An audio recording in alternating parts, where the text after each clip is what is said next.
Sri Shukdev said, "One day when the maidservants were otherwise engaged, Mother Yashoda was churning and making her curd. The Lord, desirous to drink, approached her as she was churning and getting affectionate with his mother. He stopped the churning rod by taking hold of it. She sweetly allowed him on her lap to drink from her overflowing breast and watched with a smile how happy he was. When she saw how a pan of milk was boiling over, she had to put him aside quickly and leave. But he was not yet satisfied. Having gotten angry, he, biting his full red lips and with false tears, with a stone broke the pot in which the butter was churned and hidden from sight in an adjacent room. He began to eat from everything that was churned. The cowherd lady rescued the boiling hot milk from the stove and returned to her workplace, where she discovered that the churning pot was broken. Not seeing her child, she with a smile concluded that it had been his work. Standing on top of a mortar he had turned over, he anxiously looking around from a hanging pot to his pleasure handed a share of butter out to a monkey. From behind, watching these activities, she very slowly approached her son. Seeing her approaching with a stick in her hand, he quickly climbed down and fled away like he was afraid. She finally managed to capture him.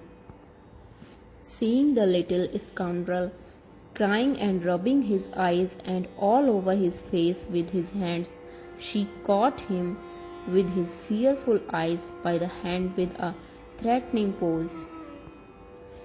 With a good heart for her son, understanding his fear, she threw away the stick and decided to bind him with a rope. But she didn't know what kind of power she was dealing with. He to whom there is neither an inside nor an outside, neither a beginning nor an end, is both the beginning and the end, both the inside and the outside of the universe. He constitutes the complete of the universe, and he, the one unmanifest, the one unseen, present in the form of a mortal being, was by Yashoda taken for her son and bound to a mortar like one does with a normal child.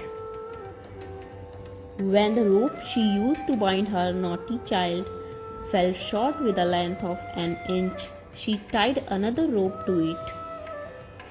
When even that one fell short, she tried another one that, joining, would not suffice either to bind him, staying short with again an inch. Even though putting together all the ropes of her house, as aforesaid, Yashoda smiled in the midst of other cowherd women, smiling and felt amazed. Seeing his mother sweating and getting tired, and all the flowers falling down from her loosened hair, Krsna was so gracious to allow her to bind him. The Lord factually thus exhibited how he, Krsna, despite being the control of the entire universe with all its demigods, is controlled by the servant by his wishes. While his mother was engaged in her household duties, Lord Krsna observed a pair of Arjun trees that had been in their previous life two Yakshas, son of Kuber. They were as Nalkubar and Manigriv, and reduced to the state of trees due to the curse uttered by Narad on account of their arrogance.